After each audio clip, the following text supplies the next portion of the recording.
I had a gentleman working for me at one time who was direct and extremely aggressive. He started in sales and was very successful and was promoted into a management position. As a manager, his aggressiveness made him the kind of person that no one wanted to deal with. What I had forgotten was that his major skills lay in selling, in an area of individual achievement. His aggressiveness was a strength in selling, but a weakness when he was put into a management position where his strength could not be used properly. Many of the so-called weaknesses that you might have are merely strengths being used in the wrong place and for the wrong purposes. Situational weaknesses. A weakness may simply be situational. There's an old saying that when you go into the woods, you must expect the mosquitoes. Sometimes you will be criticized for the things you do, and you may conclude that you are weak in these areas. But it may be that criticism just comes with the territory. I speak on sales, management, and motivation to a great number of people. Occasionally people come up to me or write and tell me that they didn't like my talk. Even though more than 99% of the emails and letters that I receive are highly favorable, there are inevitably people who, for some reason, are not happy. These are the inevitable mosquitoes that go along with my profession. You will find that there are inevitable complaints and criticisms that go along with whatever you do. They may not be indicative of a weakness at all, merely an opinion or an observation by another person. You may be hypersensitive. You may have a personality weakness that has been caused by a previous experience. Someone may have taken advantage of you in the past, and you may be hypersensitive to being taken advantage of again in the future. You may have been raised with destructive criticism and have therefore developed a very thin skin as a result. The slightest suggestion that a person does not completely approve of your behavior might cause you to react negatively. This may be seen as a personality flaw or weakness, when, in reality, it's merely a result of your previous reinforcement history. It may also be something that will be helpful for you to decide to get over. Amenable to education. Your weakness may be amenable to education. Often the only thing holding you back from extraordinary accomplishment is a little bit of learning. If you take the right courses, listen to the right audio programs, and read the right books, that may be all you need to do to become exceptional in your field. Your supposed weakness may be irrelevant. It may be that someone else expects you to have certain qualities and abilities that you simply don't have and that you are not interested in or capable of developing. Often the disappointment of others can cause you to feel that you are deficient in some way, when in reality, that particular skill or ability is not important to you anyway. Weaknesses are good indicators. And finally, what appears as a weakness can be a key indicator of the type of work or activity that you should not be engaging in. It may be that you don't enjoy that area of endeavor at all. If you try to do a job or task and you consistently do it poorly, this may be a way of nature telling you that this is the wrong field for you. Strengths and weaknesses. The most important point to remember with regard to your strengths and weaknesses is that everybody has both. There are areas where you are strong and there are areas where you can become extraordinary in your performance. There are areas where you are weak, and you probably should not be spending any more time there than is necessary to assure that you are good enough not to hold yourself back. Take the time to analyze yourself carefully.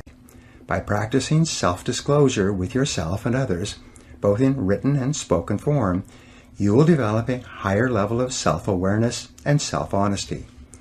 As you become more knowledgeable about your strengths, you'll become more self-accepting of who you really are. And as your level of self-acceptance increases, and you begin to respect yourself for your unique talents and abilities, your level of self-esteem and self-confidence will go up as well. When you minimize or downplay your weaknesses and simultaneously identify and maximize your strengths, you will become a peak performer in everything you decide to do. Now, here are some action exercises that you can use to apply what you've just learned. Number 1, decide today that you are going to become very good at what you do. that you're going to join the top 10% of people in your field. Number 2, identify the most important skills you have, those skills that are most important to your doing your job in an excellent way. Number 3, determine your natural strengths and abilities, those jobs and tasks that you do well and most enjoy. Number 4, what is your competitive advantage? What is it that you do better than almost anyone else? What should it be? What could it be in the future? Number 5, what sort of work motivates you the most? What activities give you the greatest sense of personal satisfaction? Number 6, in what areas do you achieve your highest return on energy? What do you do that really makes a difference to yourself and your business? And number 7, take some time with a pen and paper to complete one or more of these exercises explained in this chapter so that you can be sure that you are doing exactly the right work for you. Chapter 6, Triumphing Over Adversity. The miracle or the power that elevates the few is to be found in their industry, application, and perseverance under the promptings of a brave, determined spirit. Mark Twain. True self-confidence comes from positive knowing rather than positive thinking. Your goal should be to develop the kind of unshakable self-confidence that makes you an unstoppable force of nature. Your job is to take every step possible to make yourself so positive that you become irresistible and able to accomplish any goal that you set your mind to.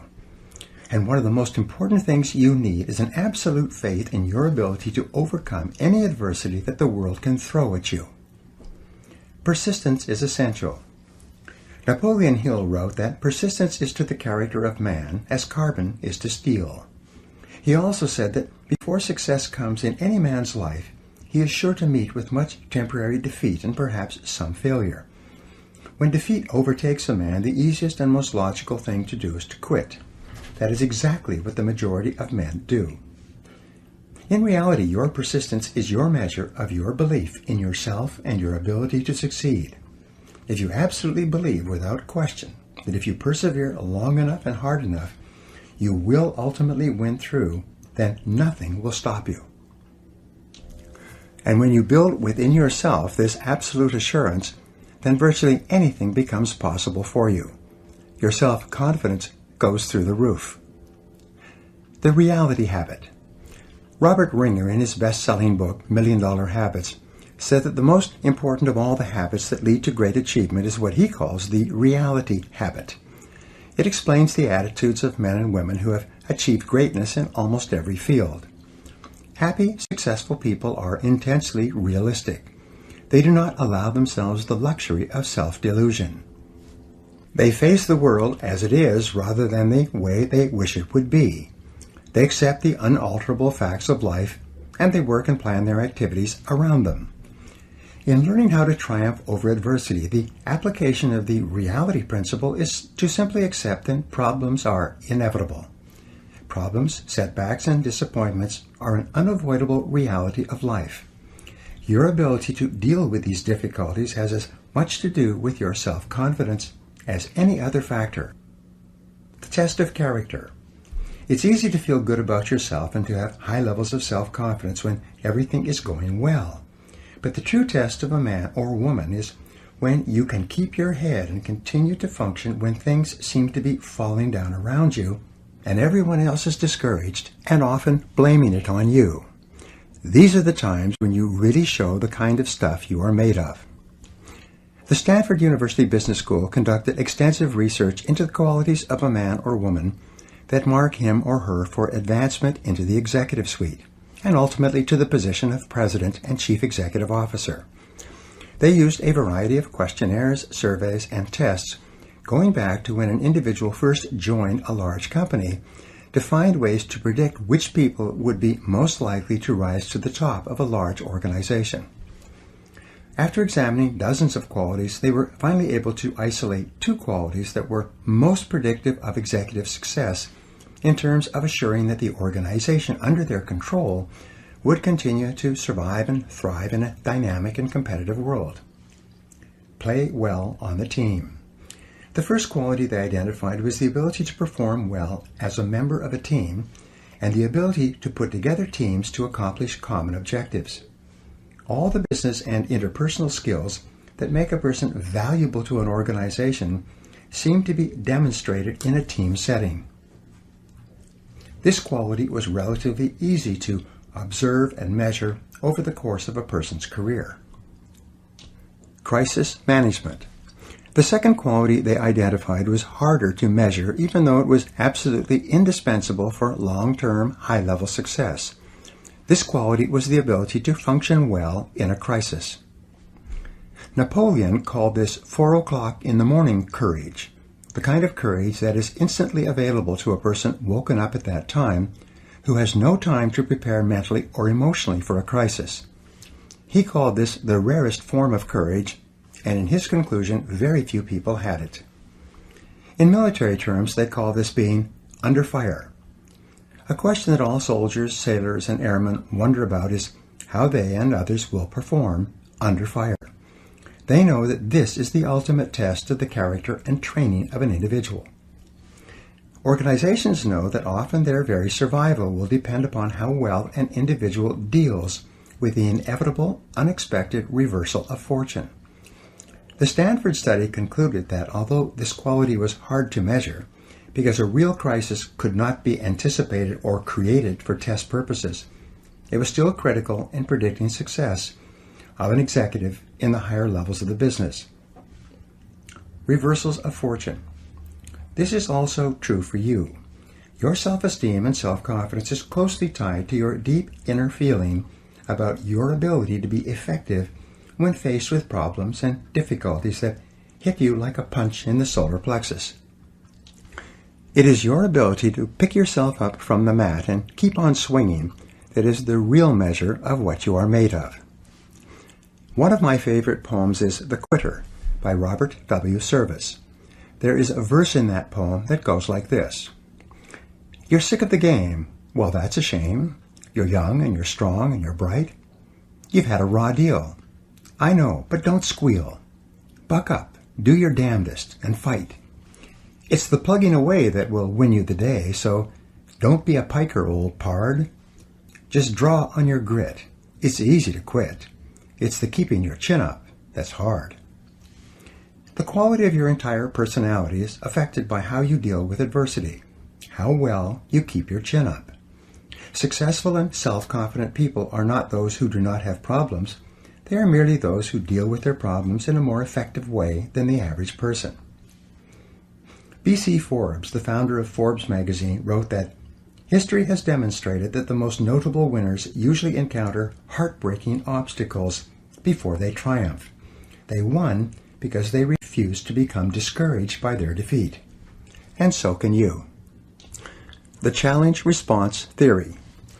In 1952, historian Arnold Toynbee was awarded the Nobel Prize, largely as a result of his work in studying the life cycles of civilizations.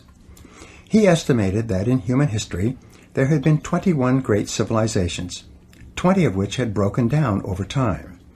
He considered the American civilization to be the 21st. His writings were meant to illuminate and give guidance to modern historians and politicians so that they could better assure the survival and success of their nations, and in the case of the United States, the perpetuation of the American Republic. Toynbee postulated what he called the challenge-response theory of history. He said that every large civilization began as a small group of people that eventually found itself facing a challenge from the outside. In most cases, this challenge was composed of enemy forces bent on its destruction. But in some cases, the challenges came from weather or geography. Deal with the challenge effectively. When faced with the challenge, if the small group of people responded in a positive and constructive way, they would overcome the challenge, and in so doing, they would grow. But in growing, this group or tribe would trigger another, even larger challenge, usually aggression from other tribes. Once again, the group would have to reorganize itself internally to face the even larger challenge. If it again responded in a positive and constructive way and overcame the challenge, it would continue to grow. At each stage of growth, the size of the tribe or nation or state would trigger ever greater challenges. At each stage, as long as the civilization continued to respond effectively to the challenge, it continued to grow. The turning point came when the civilization no longer had the will or ability to rise to the challenge of the time, and as a result it began to decline and was eventually swept away by the events of history. All civilizations eventually decline. Sometimes, as in the case of the Roman civilization, it took several hundred years before Rome faded as a major Mediterranean power. Once the Roman people became addicted to bread and circuses and various forms of government welfare and handouts, they lost their will to resist the external challenges represented by the barbarian tribes from the north. Sometimes the civilization fell rather quickly. In less than 5 years from his landing at Veracruz, Cortés was able to destroy the foundation of the Aztec civilization that had endured for hundreds of years. The centuries-old Austro-Hungarian Empire, weakened from within, fell apart in the 4 short years of World War I and never recovered. However long the period of decline, the critical event was always the loss of will and the inability to rise to the external threat or difficulty. Toynbee concluded that with very few exceptions, civilizations decline from within before they are conquered from without. The story of your life. The reason why Toynbee's theory is so relevant to you and I is that it explains much of our lives. No matter how well our parents protect us when we are growing up, sooner or later we face challenges and difficulties in our relationships, our work, and in our other activities. Each time we face one of these external challenges, we have the choice of either responding positively and constructively or of letting it overwhelm us. If we choose deliberately to respond in a positive and constructive way, to keep our minds calm and cool, and deal effectively with the inevitable problem, we learn and grow and become stronger. Our self-confidence goes up. Our belief in our ability to achieve our goals increases. Our self-esteem rises. We develop a better self-image, and we become more self-assured, confident, and optimistic. The rise and fall of a business. Every small and large company goes through the same cycle of challenge and response. If a small company is capable of rising to the inevitable setbacks and reversals it experiences, it continues to grow and, in so doing, triggers even greater challenges, reversals, and setbacks. Peter Drucker said, "A company stays in business as long as it continues to make enough money to pay for its mistakes." One business consultant estimated that every 3 months a small business has a crisis that, if not responded to properly, will lead to the collapse of the enterprise. You and I are similar to small businesses in many respects. Fortunately, an inability to respond will not lead to something as final as a business collapse. But if, for any reason, we don't get on top of the challenges, but rather let them get on top of us, our self-esteem and self-confidence will decrease, and our ability to deal with subsequent difficulties will diminish dramatically. Your responses determine your future. Almost everything that happens to you is determined by your responses to the ups and downs of daily life. Your responses are the result of everything you have learned and experienced over time. Thomas Huxley said, "Experience is not what happens to a man, it is what a man does with what happens to him." Your life and everything about you is demonstrated in the way you react. It's not in what happens to you, it's how you respond to it. This is why the Stanford study was quite clear about this quality when it stated that the proven ability to function in a crisis is the absolute prerequisite for promotion to a senior position. In a way, what we are really talking about here is character. One of your aims in life should be to develop your character, to become a better and finer and stronger human being. And the development of character, essential to your long-term happiness and well-being, requires that you go through the crucible of setback and temporary defeat and emerge victorious.